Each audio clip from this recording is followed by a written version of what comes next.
उफ, don't even ask, it was so hot. It was around 45 degrees और हम बहुत मुश्किल, मतलब बहुत मुश्किल थी वहाँ पे। इनफैक्ट कलकत्ता के लोग हमको खुद बोल रहे थे सामने से कि इतनी गर्मी हमने कभी एक्सपीरियंस नहीं की। हमारे लिए तो बहुत ही टैक्सिंग था क्योंकि हम रात में गए, दूसरे दिन सेट पे गए और एक्सट्रीमली गर्मी में हम शूट कर रहे थे जहाँ पसीना नहीं रुक रहा था। बहुत बहुत चैलेंजिंग था, मतलब ऐसा था कि आंख बंद होती थी तो चक्कर आती थी। शो के बारे में बताना चाहूँगी कि ये कहानी है जो सोनागाची की है, जो कलकत्ता का एक एरिया है, रेड लाइट एरिया है। और वहाँ की ये कहानी है जहाँ पे ये प्रतिमा की जो बच्ची है नीरजा, उसको वो कैसे अपने आसपास के बैकग्राउंड से या अपने आसपास के एरिया से प्रोटेक्ट करके रखती हैं और किन किन चैलेंजेस को फेस करती है, कैसे स्ट्रगल करती है, कैसे उसकी लाइफ को एक नया मीनिंग देने की कोशिश करे अपनी बेटी की लाइफ को। ये कहानी उन स्ट्रगल्स की है। और एक तरफ है दिदुन जो नीरजा जो प्रतिमा की बेटी है, उसको इसी बिजनेस में या इसी लाइन ऑफ वर्क में लाना चाहती है। एंड कैसे प्रतिमा मुश्किलों से निकलकर उसको अबीर के हाथों में सौंप देती है। So the whole journey is about this beautiful story.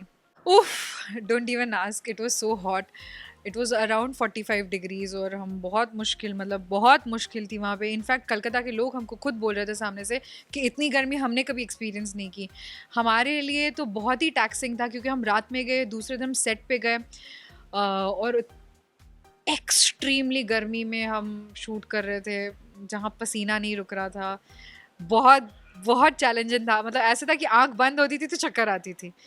But कैसे कैसे मैनेज करके हमने 7 दिन वहाँ पे अपना शूट कंप्लीट किया और वापस आ गए। और जब वापस आए तो मैं बीमार पड़ गई।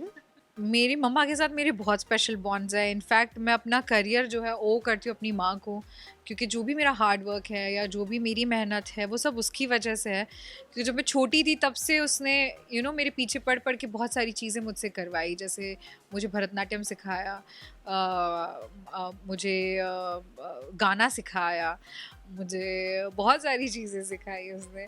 And I think those expressions and those जो बचपन में आपने सीखा हुआ होता है, उसी की वजह से मैं इस इंडस्ट्री में आई।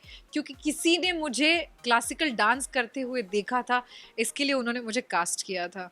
सो that is my mom's journey, because she pushed me so hard to do it. So yes, I owe my entire career to her, and there is nobody other than her, because she also fought with my father for this. So yes, ये हमारी समाज की एक मान्यता है जो बरसों से चली आ रही है।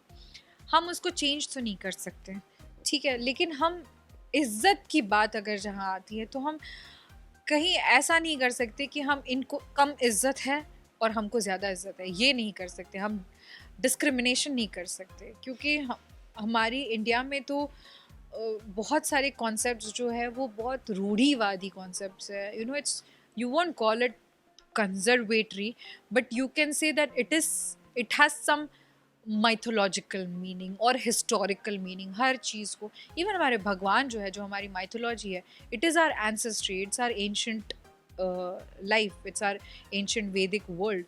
सो हम उसको तो चेंज नहीं कर सकते, लेकिन जहाँ हमारी बात आती है हम एक चीज़ कर सकते हैं कि हम ये डिस्क्रिमिनेशन बंद कर सकते हैं कि कोई भी काम काम होता है, काइंड ऑफ। शूट के दौरान तो मैं कलकत्ता का ही बता सकती हूँ कि हम लोग बहुत भाग रहे थे। तो मैं ना कभी कभी क्या होता है, मैं नीचे नहीं देखती हूँ, बहुत ऊपर ऊपर देख के भागती थी। And I was wearing a little bit of heels, तो मैं बहुत गिरती पड़ती थी। तो नीरजा जो है, आस्था है, वो मेरे को हर बार सेव करती थी, बस एक बार नहीं कर पाई, वो डुबुक करके गिर गई। बहुत सारे ऐसे मोमेंट्स हुए। आई थिंक वो मोमेंट तो कैप्चर भी हुआ, फुल स्लो मोशन में गिरी थी मैं। लास्टली मैं फ़ैन्स को ये मैसेज देना चाहूँगी कि फ़ैन्स ने मुझे आज तक बहुत प्यार दिया। उनके प्यार की वजह से मैं आज यहाँ पहुँची हूँ। मैं चाहती हूँ कि वो इस शो को भी उतना ही प्यार दे, प्रतिमा को उतना प्यार दे, नीरजा को उतना प्यार दे, और खूब सारे प्यार के साथ ये शो देखिए। Thank you so much. Thanks a lot. For top serials on sets to personal interviews and fun segments with actors, subscribe to Telebytes right away.